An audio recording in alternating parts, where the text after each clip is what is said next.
Hi, this is Dr. Carl Goldkamp. If you're interested in learning about the ketogenic diet like I was, to save my own life, then this is probably the podcast for you. 8 years ago, I knew nothing about it. 6 years ago, it saved my life. 3 years ago, I started researching and talking with some of the authorities in the field and attending medical conferences about this to understand why and how keto so dramatically changed my and my wife's Judy's lives. The purpose of this podcast is to share our journey of discoveries with you in understanding how keto is so effective in improving so many different conditions, from obesity, epilepsy, diabetes, infertility, MS, Alzheimer's, heart disease, to name a few. So take a step away from all the hype you've probably heard and roll up your sleeves with me and join me weekly to explore this living miracle that anyone can access. We'll talk science, we'll talk food. We'll explore its history and evolution to today, which is that the sheer wonder of the ketogenic way of eating has changed untold number of lives, unlike anything before it. And in case I forget to mention it, please join our Facebook group, Keto Naturopath. Hi, this is Dr. Carl Goldkamp, and welcome back to another episode of the Keto Naturopath. You know, as you get older, like I am, I'm going to be 65 in a couple of weeks. Something my wife has not stopped telling me because she's a year older than I am. But anyway, as you get older, really over the age of 25, there's, besides generally wanting to be healthy, that's a bit of a general question, there's really two things that tend to come up again and again and again. And one is muscle mass. Not that you want to be, this muscle bodybuilder, but you want to have enough muscle. And you're worried about your memory. Oh, is my memory going? Why is it that I can't remember where I put my keys? Who is the actor in that particular play or movie? And it goes on and on and on. And so as you get older, it's kind of funny that you start questioning these things. A lot of these questions are very internal. Why didn't I recognize that guy's name right away? Recognize him or her, and yet the name wasn't right there. And I know there's techniques of doing all that, but still, these are the questions you will ask yourself. So muscle and memory are inextricably connected. And what I mean is, I touched on it last time in sarcopenia a little bit, but we're talking about brain-derived neurotropic factor that is produced in greater quantities when you exercise. And those kind of exercises matter, but something obviously better than nothing. So that's the big graph, right? Nothing happens, not much happens. And a lot of exercise, a lot of brain-derived neurotropic factor will be produced. And BDNF has a lot to do with your hippocampus, which is where think of it as a campus. That's a campus where your memory lives. It has a lot to do with that. And so you need enough of that. Most of it is made in the brain. It's made throughout the rest of your body. But however, much more of it is made when you exercise and when you exercise intensely. So as much as it sounds like we're going to go off into an exercise, that's clearly a very important point. We're not so much going to do that. We're going to talk about how memory is important, muscles are important, and what is the thing that you need to do for both of them? It is exercise. And ideally, it's a big deal exercise. So as you get older, and it's pretty well documented, you start losing muscle mass after the age of 25, and they have rates of change and so on and so forth. And so that's just sort of the almost generic sort of approach. What happens as you get older? Why do you turn into the frail old lady or the frail old man? What happens there? And we talked about, well, part of it is certainly age, so the wear and tear in the body, we can sort of say that's something, if you want to call it oxidation of this, that, or the other thing, fine. But it also is, what are the co-factors, the other factors that go along with aging that tend to decline, that you do have control over. And you obviously have control over your willfulness to go out and do some hard exercise, and your willfulness to be aware of how much protein you need to have. So we've talked about, ideally, you need to have 4 eating events throughout the day, That's the most effective way to maximize your muscle protein synthesis, MPS, and minimize its breakdown. So you work out, that's one thing, high intensity exercise, that's one thing, it's going to be a big deal. And then eat 4 times throughout the day. And if you're a real Olympic person, and I doubt they're on this podcast listening, is that they could even have a 5th protein time of eating that would be right before bed. So there is an idea, and there's actually some research around this, and everything's a controversy and nothing's black and white. So I want to introduce you to my world of not so much gray, but things don't become definitive until they're at least 50 years old, unfortunately. But the idea is, can you make your muscles grow in your sleep? Now, as some of you know, I'm all about whole food sources of protein, right? So that's meat, that's poultry, and that's fish. And within those categories, maybe there's certainly the fish category, you can choose better or worse. And that's primarily because of the environmental toxicity. So we all point to salmon's good, and they're not that toxic, and they have good omega-3s. They're kind of a quote-unquote fatty fish, but fish generally are not that fatty. And then there's poultry. So yeah, there's a degree of think about where this food came from. You don't want to be eating the garbage that they ate if they ate garbage, meaning toxins. So I'm going to do an exception, or say there are times in which whole food sources of protein may not be the recommendation that is best followed, that has the highest compliance. So there's a number of people that I'm working with in their 70s. And, now that you've tracked, what is a week in the life of Bobby or Ruth or whoever, and you get to see how, well, maybe they're hypocaloric. Well, that's easy. They have more calories, but you have to make it work in their life. So by saying eat more isn't really an answer. It's not, you really haven't helped that person out much. You have to, at worst comes to worst, there are good tasting medical foods. Those are powders and they have it all combined and they have their scoops. And yeah, for sure, I've seen people rally, were on death's doorstep because they now changed the quality. Well, they've now had the calories, they've had the protein, and they've had the vitamins that were in such medical food. So that is a difference. That is a big deal.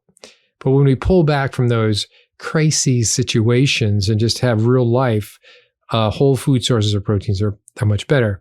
So anyway, there's at least 2 people that I'm visualizing now that I've worked with, and I know that they are way under consuming protein. So we said, hey, we'll have more protein, it gets your iron up. Your iron is not just about hemoglobin, but it's also about your ability to process energy. It's part of your electron train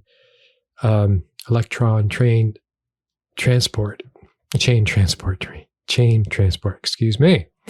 And iron is part of that. So is CoQ10, so is a number of other things. But iron's part of that. So it's not just hemoglobin when we think about we're eating steak and we're getting our iron, so we can now have the ability to convert fat and protein and carbohydrates, glucose, into ATP, right? Okay, then. So iron's used in those 2 places. And you can check that through an iron panel, which is ferritin, and then your CBCs and everything, and iron. Okay. So, all right. So you say, let's have meat. Have some meat. Your life will change. Like that was a big discovery. Yep, you're low here. Let's have meat. That seems a good solution. Increase your protein. But what happens when it doesn't happen? So your great idea that probably is a good solution isn't viable there. It's just, what happens when people get older, for all of us, is that you start to lose your appetite. You're not as hungry as long. And so when it comes to eating protein, which is pretty satiating, that's one thing that's nice about protein. People can't overeat protein because they're full. So it's not like, oh my gosh, this guy just had 10 pounds of protein. He's going to blow up and in his kidneys and blah, blah, blah. It never happens. Absolutely never happens. They're fine. That's what happens. Your appetite drops. So it's self-regulating in that sense. So, well, anyway, as we get older, not only do we tend to eat less, but we even need more protein disproportionately. So to recommend that you're going to tell this person they need to eat more protein, whole food sources of protein, and they get full faster than when they were younger, you kind of have a limitation there. You might still be down to half of what you want that person to have in terms of, remember we talked about the range of protein. We want up to 2.2 grams of protein per kilogram of ideal body weight, otherwise known as 1 gram of protein per pound of ideal body weight. Okay. But it ain't going to work out because they're just not hungry. So enter in, things like whey powder, protein powders, and so on and so forth. So in the science, you can look up what whey is. Whey is pretty interesting. So whey is not just a protein powder. Whey is a waste product from cheese making. So now we're back on the farm. Cheese making, so cheese making goes way back. But there's this slurry that's left over, which is pretty watery, and that's whey. Separating the curds from the whey. The curds are the thing that's going to be the cheese. There is such thing as whey cheese.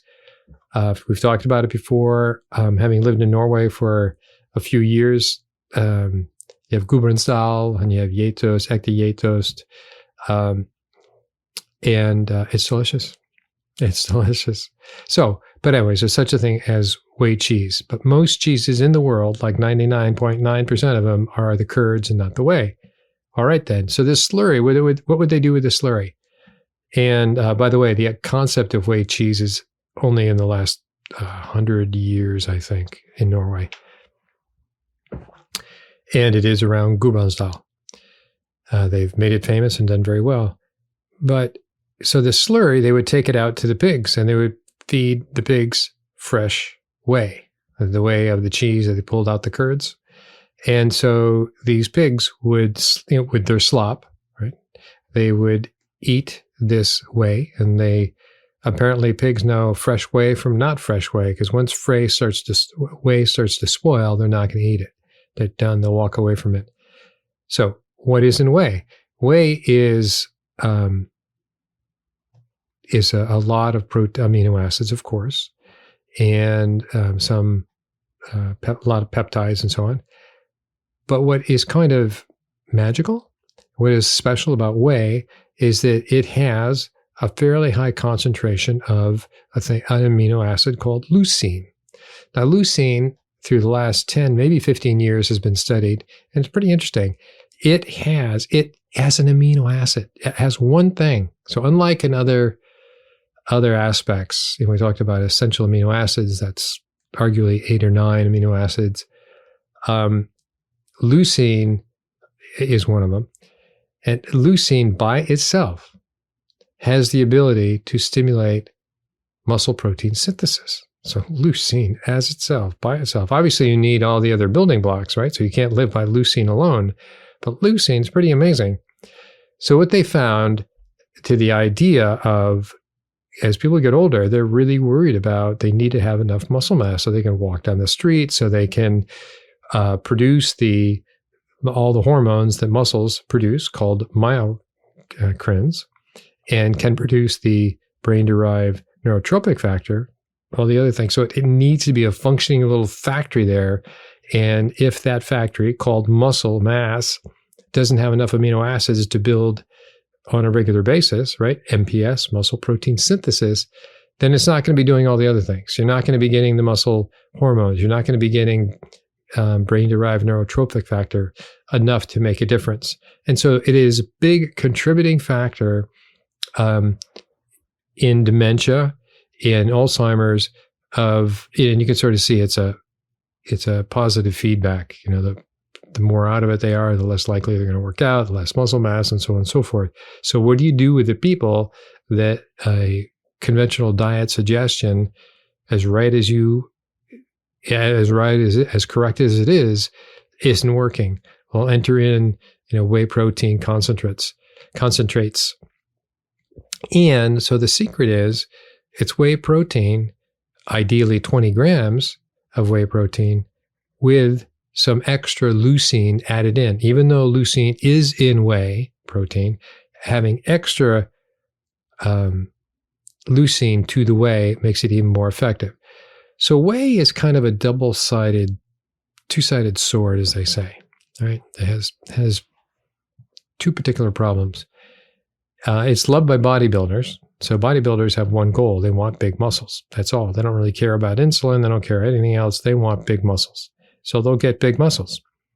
Whey by itself is insulinogenic. It can kick up your insulin. So if you're one that has an insulin problem, know people who have an insulin problem? Well, diabetics, anybody who's worried about their fat mass, meaning they're feeling heavy, well, getting another shot of, I use that word loosely, insulin is going to make them fatter. It's kind of a growth hormone. I told you it was insulin-like growth factor is a proxy for growth hormone as well. So they're very closely related. So bodybuilders like it, not to get their blood sugar up, but because it is closely related to growth hormone. So it will help them build muscles. So the idea is, as we're getting older, we don't necessarily want those big muscles, but we do want muscle growth. So you don't have to have it all in whey. So if you have some whey, there's the building blocks, right? There's the bricks to make that wall. You need all that, right? Construction type. But if you add in more leucine, you don't have to have as much whey.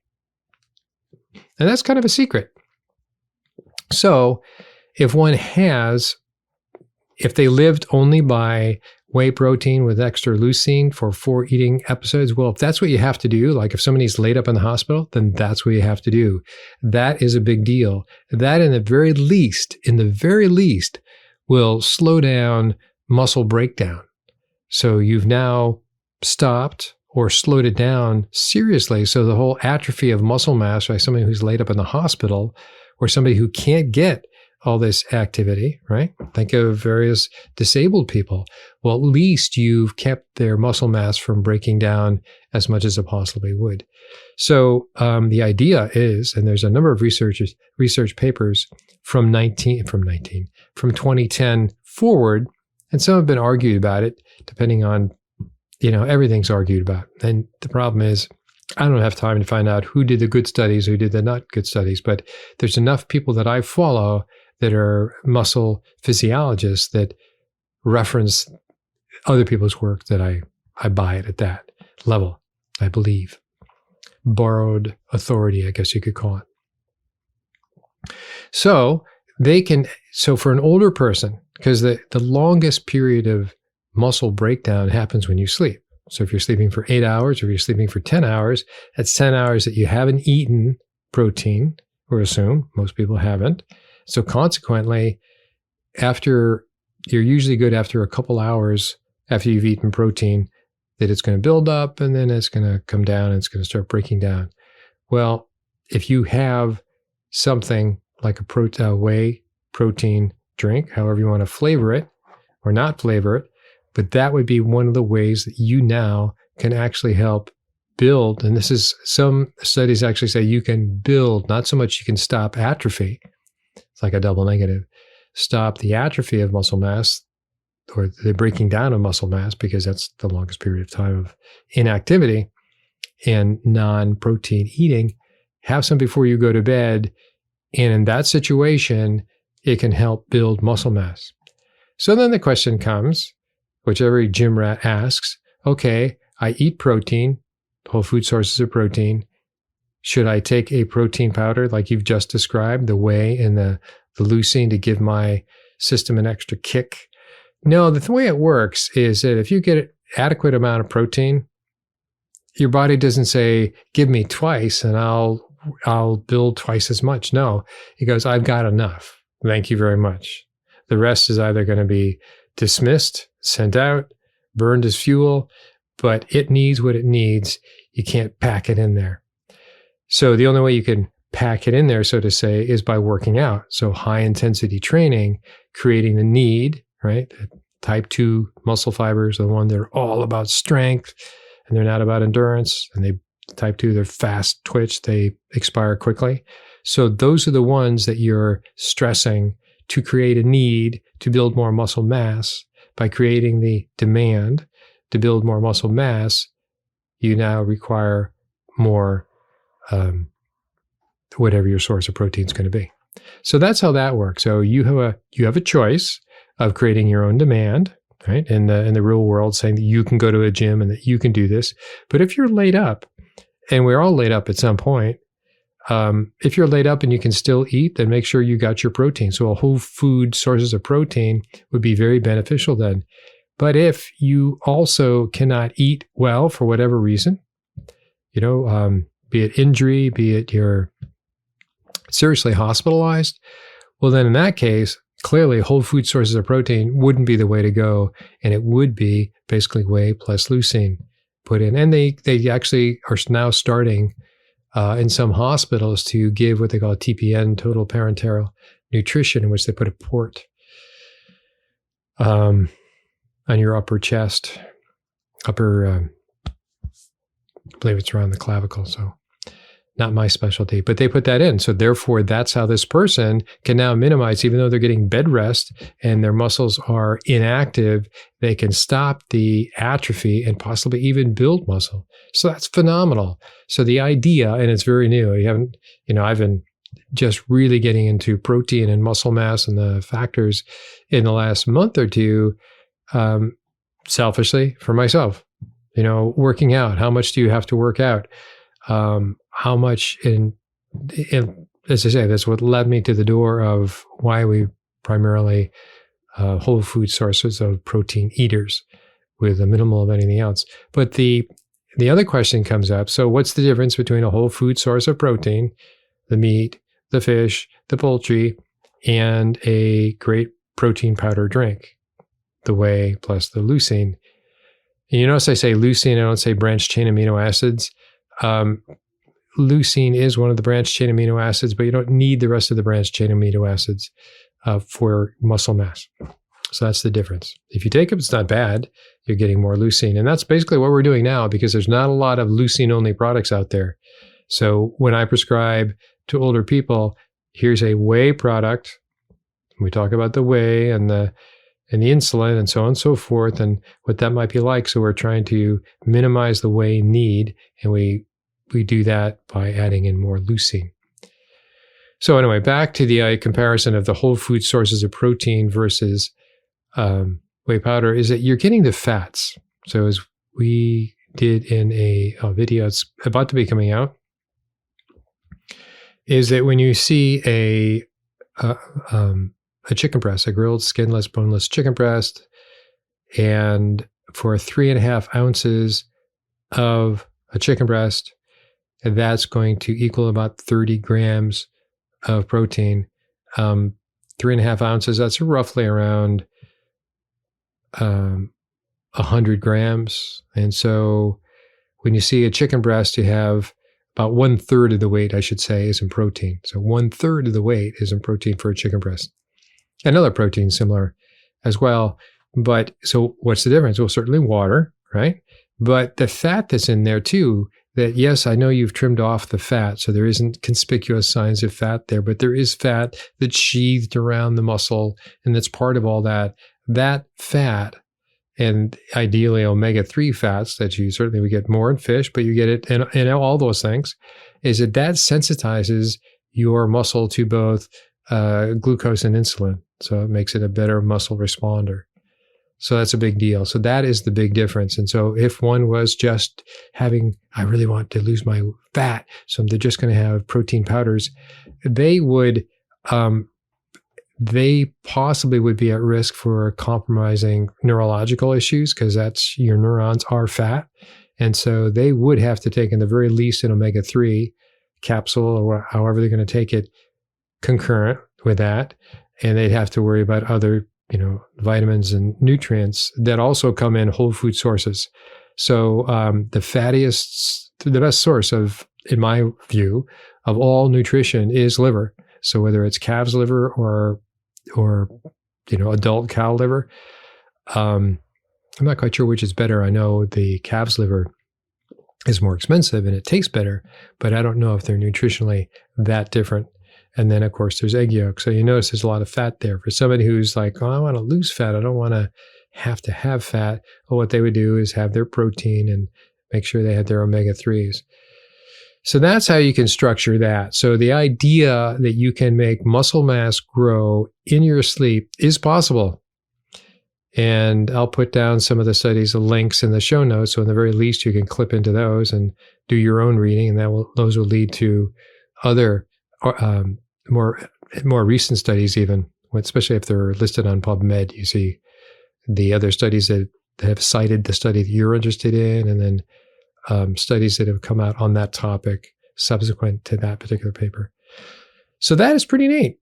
So if you're really into that and you're having a pretty good meal and you're eating your whole food sources of protein 4 times a day and you're a pretty healthy person and you just want to get one more in there, now remember, if you haven't created a need for more protein and you're already eating to your ideal body weight amount, 1 gram of protein per pound of ideal body weight, there's not much sense in adding anything to it. You're not going to get any, I know you're not going to believe me, and you're going to think this is the hack. I'm going to hack my way into big muscles and not have to go to the gym. It doesn't work that way. But you do have to go to the gym to create the need, and then you can increase your protein. You'll be increasing your weight as well. Your muscle weighs more than fat. So as you go in that direction, that's what will happen. But it's something. So if you're thinking about your grandparents or your parents or anybody else who's laid up, this isn't a bad thing to do. You get a flavored whey protein drink, get some extra either BCAAs and or leucine supplements. They're now starting to come out. In fact, I contacted a compounding pharmacy in Canada because I saw it online from one of the talks I had watched on this particular issue. And they have, I should probably go to that right now. And they have, it's called the Organic Compounding Pharmacy. And on their site, they basically show how can the aging population fix this? And what it's an image of declining muscle mass from 25 to 80. And it says, studies have shown that drinking 20 grams of whey protein with 2 grams of leucine before bed stimulates muscle protein synthesis during sleep and improves overnight whole body protein balance in elderly males. So it was a specific study. And that study was called intragastric protein administration stimulation overnight muscle protein synthesis in elderly men. That came out in 2012. And then it says this is the first study to show that dietary protein administration during sleep is followed by normal digestion and absorption, thereby stimulating overnight muscle protein synthesis. Dietary protein administration during sleep stimulates muscle protein synthesis and improves overnight whole body protein balance. And it says, in conclusion, this study proves that protein administration, talk about saying the same thing 6 times, an increase in overnight plasma amino acid availability stimulates muscle protein synthesis. So isn't that pretty cool? And it says the amino acid leucine has shown to protect muscle mass during sleep cycle. So the idea that they didn't say this, they said whey and leucine, but that leucine by itself, if you take it before you go to bed, you won't be breaking down any muscle. So isn't that something? So there you go. These are things you could use and use them appropriately. So I've found myself now in having to prescribe, if you will, encourage people to look at this because I want to make sure they're getting enough protein through the course of the day.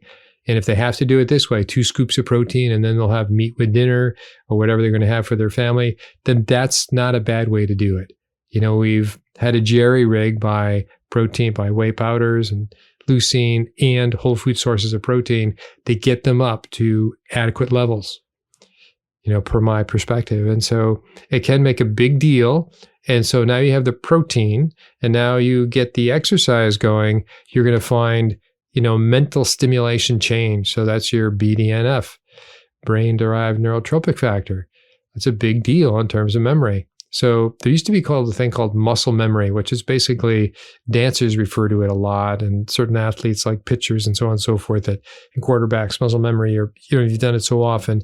Well, part of that memory is that you are, each time you did that exercise, is that you are creating more, more spikes of brain-derived neurotropic factor while you're going through this motion. So it's like a tape recorder. It records what's going on. So yeah, it's muscle memory in that sense. Oh, it's just muscle memory. No, you created a substance that enhanced your memory while you were doing that activity.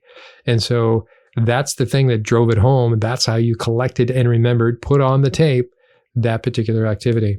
So interesting. So it's very applicable to as people get older. So you need to use it young, and as with coaches, yell across the field, muscle memory, muscle memory. Or as you get older, it's still muscle memory, muscle memory. Go work out and create the thing that makes for better memory. BDNF and other things too. We've simplified a little bit, but that's a big deal. And as I say, two things we worry about as you get older: enough muscle mass and memory. If you start thinking your memory's going, then you're going to be less apt to go out and be socially active, which is exactly what you need. You need more contacts. And so this is important. This is key to a healthy older age. Okay, so muscle and memory. Don't forget it. Bye-bye. Hi, this is Dr. Goldkamp again for a brief reminder of something I completely forget to do at the end of every episode. You've heard me talk long enough in many different episodes, but what I would love you to do, and many of you have already done this, I just want to reinforce this particular behavior, which is to send me your questions. Send me your questions and anything you have about keto. If there's something that I don't know, I will look it up. And if it's something that intrigues me, I will probably make an episode, a podcast about that particular topic. So what you need to do is to send me your questions at drgoldkamp@ketonaturopath.com. So that's DRGOLDKAMP